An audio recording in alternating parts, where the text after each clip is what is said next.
Bonjour à tous, eh bien je profite de cette journée ensoleillée pour vous présenter mon projet monter d'assembler des batteries pour stocker l'énergie solaire de mes panneaux photovoltaïques. Donc voilà, je vais faire des courtes vidéos pour vous présenter tout ça au fil du temps. Bien, commençons par le début. Voici la livraison des cellules, des batteries que je vais monter. Donc ça c'est des cellules pour un pack de batteries. Il y a 16 cellules. Je vais y revenir plus en détail. Les cartons ont quelque peu souffert du voyage. Voyons voir comment c'est emballé. On découvre d'abord des plaques époxy, des barres de connexion, des bus bars.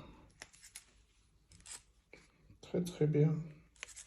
On merveille, on découvre les batteries. Bien, on va commencer par numéroter des batteries. Voilà, une numérotation qui nous permettra de pouvoir étudier, analyser chacune des batteries, voir si ça correspond bien aux spécifications. Donc, petite inspection visuelle de la batterie. Donc, on voit évidemment les deux bornes plus et moins qui sont bien protégées par un petit capuchon plastique. On voit qu'on est avec son identification. On essaiera de décrypter ça plus tard. On voit qu'il y a bien un numéro de série sur chaque batterie avec les caractéristiques. Donc, c'est assez intéressant. Ils mettent exactement la puissance en wattheure, ou plutôt l'énergie en wattheure que la capacité de cette batterie. On va pouvoir vérifier ça tout à l'heure. Bon, avant de tester la capacité de la batterie, on va peut voir sa tension. Donc maintenant, je suis passé à la phase de test des batteries, c'est-à-dire voir quelle est la capacité réelle des batteries. Je vais acheter des batteries de 304 ampères, 3,2 volts. Et l'idée, c'est de contrôler cela, voir si les caractéristiques annoncées sont bien celles de la batterie. Pour ce faire, j'utilise ce testeur de batterie, spécialement conçu pour les batteries lithium fer phosphate qui vont composer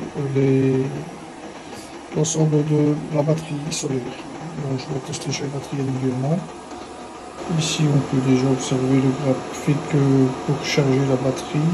Je cherche avec un courant de 40 ampères en continu jusqu'à ce que la tension de 3 volts et demi soit atteinte, c'est-à-dire que la batterie sera pratiquement complètement chargée.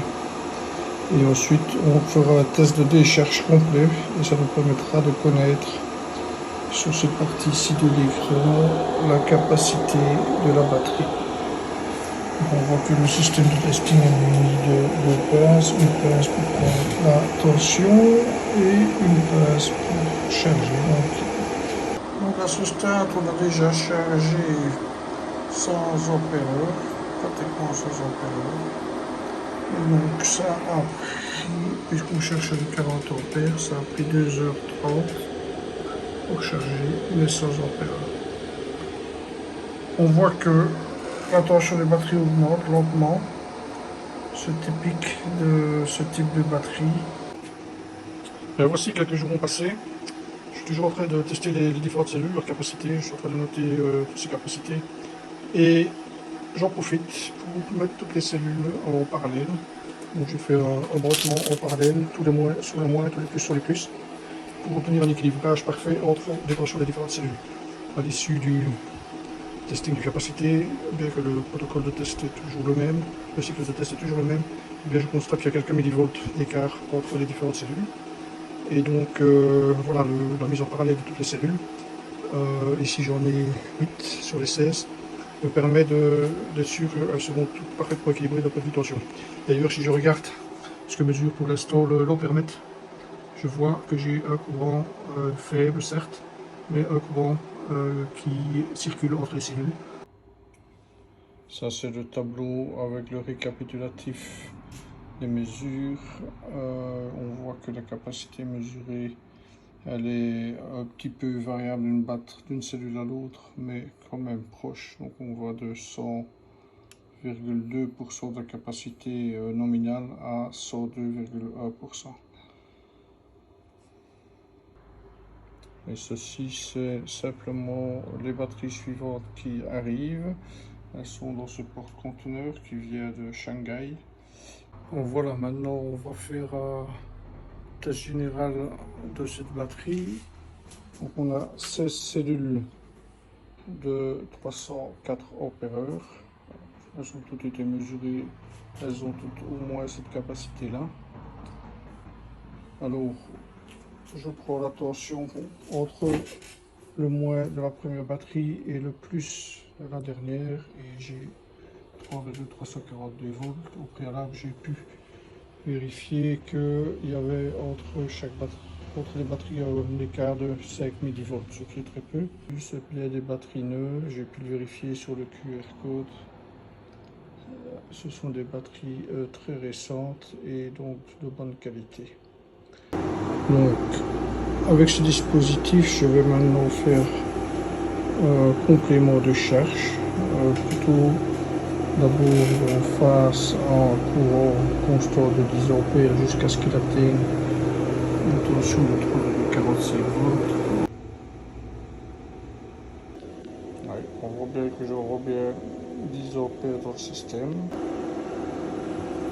Là, on constate qu'il y a déjà un petit palier de tension qui a été franchi.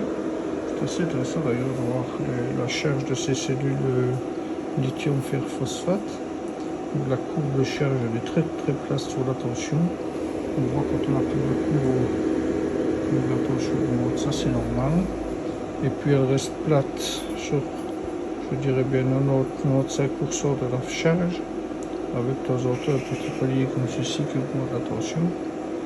Et puis les derniers pourcents de charge, alors là on voit la tension qui augmente, je dirais bien exponentiellement. Je me réjouis de voir combien de watteurs supplémentaires on va pouvoir emmagasiner. Je me suis amusé à un peu déplacer le voltmètre à différents endroits comme ceci pour un petit peu voir ce qui se passait au niveau des tensions. Et ce que je constate, c'est qu'au fur et à mesure que j'avance et que je rapproche le voltmètre de la première batterie, eh bien la tension diminue. Là j'ai 3,364. Si je la reporte ici, j'ai 3,379. Eh bien, petit point intermédiaire sur ce test de charge de batterie, donc de mes 16 cellules ensemble. En parallèle, décidément, il y aura eu plusieurs surprises durant ce test. Et le dernier est ici, cette petite chute de tension. J'avais déjà observé que sur une batterie individuelle, on n'avait pas dans la charge parfois la tension qui diminuait.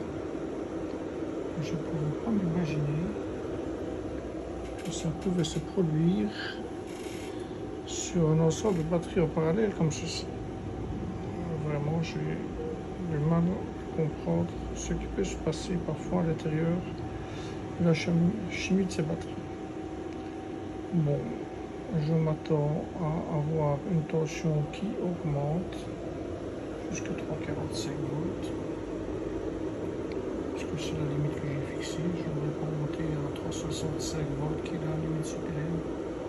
On ne veut pas abîmer les batteries. Les batteries lithium phosphate n'aiment pas les trop hautes tensions. D'un point de vue courant, eh bien, le courant continue d'augmenter tout doucement. On est là pour l'instant à 8 ampères sur les 10 envoyés. Entre temps, j'ai un petit peu compris pourquoi le courant en fait diminue au fur et à mesure qu'on avance dans le pack pour arriver à 1 ampère ici au bout de course. C'est simplement que le courant qui arrive ici par la bande plus, eh bien, entre dans chaque cellule. Et donc normalement, si je prends le courant ici sur la bande moins, je vais retrouver mes 10 ampères, quasi 10 ampères, puisque dans la première cellule déjà une partie du courant aussi.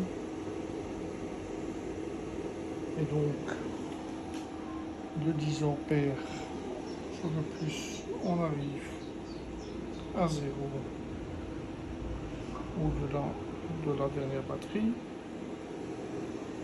Et inversement, sur le moins, on doit avoir un courant qui augmente jusqu'à 10 ampères.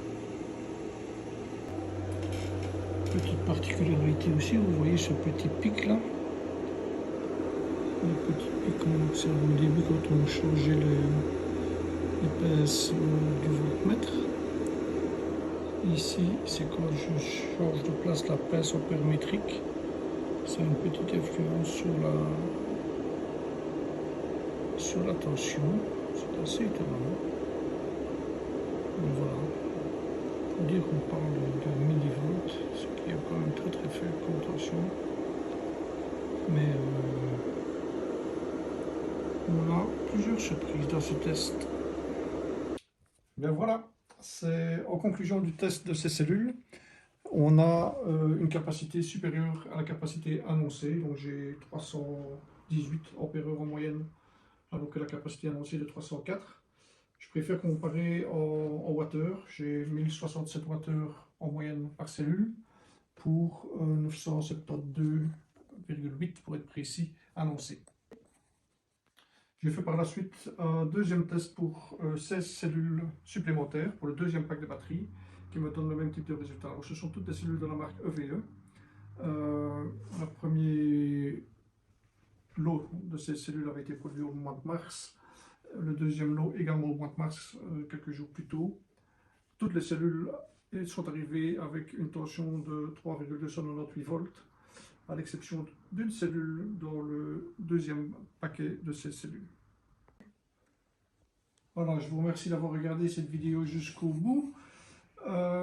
Comme toujours sur internet, c'est toujours intéressant de mettre des petits likes et de s'abonner parce qu'en fait il va y avoir des suites. On va voir le montage des packs de batterie, on va voir différents tests réalisés sur les packs de batterie quand ils seront fonctionnels. A bientôt!